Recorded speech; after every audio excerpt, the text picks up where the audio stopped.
America's allies are faced by distinctly different threats and opportunities.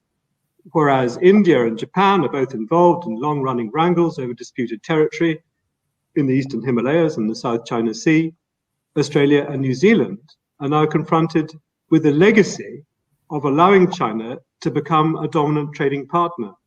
Indeed, a New Zealand political scientist, Anne-Marie Brady, who has long researched the insidious reach of China's United Front Work Department, warns her fellow Antipodeans that Beijing seeks to corrode and corrupt our political system, to weaken and divide us against each other, to erode the critical voice of our media, and turn our elites into clients of the Chinese Communist Party, their mouths stuffed with cash. I suspect that Brady's words will not be lost on members of the European Parliament as they debate the ratification of the China Comprehensive Agreement on Investment, which the European Commission concluded at the end of December. China's tactics of influence are many and varied. For example, the purchase of agricultural produce from regional suppliers in part to create dependence and to increase support from farmers, or equally economic punishment of those countries that appear to favor USA investment in defense components, as in South Korea, and or claims on the Senkaku Islands, as in Japan, undoubtedly affects economic, cultural, and even social freedoms. China also has an impact on democratic norms abroad, as seen in, for example, Chinese students' efforts, which are often successful, to interfere with freedom of speech in Australia on topics such as Taiwan's independence and the Hong Kong protests. Additionally, China has had significant censoring influence on the Western film and media industries. And then we come, of course, to the Belt and Road Initiative. Evidence shows that once embedded, Chinese state-owned firms work to undermine democratic institutions in those countries where they are most active. Mechanisms include weakening anti-corruption measures and undermining nascent democratic institutions. The proliferation of BRI has at the same time extended the reach of very dubious Chinese practices globally. One stark example of China's power and intentions is in the Indo-Pacific region is, of course, Hambantota in Sri Lanka, where China has contrived successfully to lease a key harbor with direct access to international shipping lanes. This astonishing territorial move seems to indicate that both state-owned and private companies have their eyes on long-term geostrategic aims rather than purely profit, which is in itself a challenge to the rules-based order. China is reshaping the Indo-Pacific landscape with its heavy-handed use of economic and military power and its aggressive expansionism, which extends from the Himalayas and Hong Kong to the South and East China Seas. Its next target could be Taiwan. Today, a rules-based and democracy-led order in the Indo-Pacific has become more important than ever to ensure power stability. By power stability, I mean by a stable balance of power.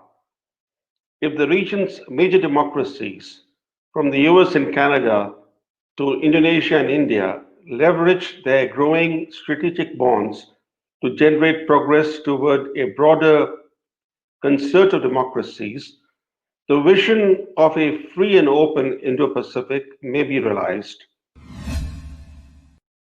China has been relentless in seeking to strengthen its territorial claims as well as maritime control of the South China Sea. Its activities have not halted in the midst of a pandemic, but have arguably intensified. Its actions in the South China Sea range from encroaching upon coastal states' exclusive economic zones. This has involved survey activities in the exclusive economic zones of the Philippines, Vietnam, and more recently, Malaysia. It's also involved, some say, deliberate collisions with Vietnamese as well as Filipino fishing vessels. such activities are in clear contravention of the International Tribunal ruling in the Philippines case against China in 2016 and are problematic in whatever way we look at it. Now, second, China has also maintained a near constant presence around features occupied or administered by other countries in the South China Sea, including the largest feature the Philippines occupies in the Spratlys. At certain points, we have hundreds of Chinese vessels surrounding such features. And a third way in which China's actions in the South China Sea has been problematic has been its objections to lawful assertions of maritime rights and freedoms of the United States and its allies and partners. We've, of course, got a growing movement in the UK around the human rights question in China. We've heard a bit about that already. I'm particularly focused on the Uyghur community. There's growing concern in the UK about China's economic behavior and particularly its domination of technology sector. So the Huawei issue has been a major catalyst for seeing China as a threat, and the use of technologies for spying and intelligence gathering is a key issue. And I think feeding into this mix for the UK discussion, of course, has been China hasn't helped its case in that we've had the so-called wolf warrior diplomacy, which has taken quite an aggressive line towards the UK and certainly hasn't helped, I think, sell China's positions and, of course, the position on the South China Sea in particular. But despite all of this consensus about China as a threat, and I think a growing public debate, the UK still lacks a strategy on China. Much of what happens in the UK is a reaction to particular issues, and we've seen that in the last few days, which we had a binary debate, human rights versus trade, again, a reactive discussion. But the UK hasn't clearly forged a strategy of what it really wants from China, what the UK as a middle power with considerable assets, but of course very far from the Indo-Pacific region and very far from China, what it can realistically achieve.